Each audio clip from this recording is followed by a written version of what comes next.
বাংলাদেশ জাতীয়তাবাদী দল বিএনপি জাতীয় নির্বাহী কমিটির সদস্য ইঞ্জিনিয়ার আব্দুস সোবহানের বিএনপি ও অঙ্গসংগঠনের নেতাকর্মীদের সাথে ঈদ পুনর্মিলনী শুভেচ্ছা বিনিময়।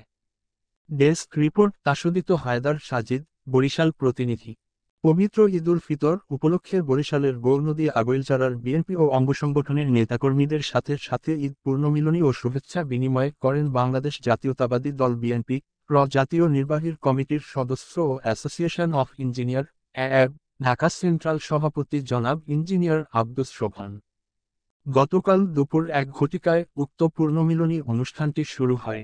এই অনুষ্ঠানে অংশগ্রহণ করেন বরিশালের 1 আসন গৌরনদী আগৈলচারার বিএনপি ও অঙ্গ সংগঠনের নেতাকর্মীবৃন্দ।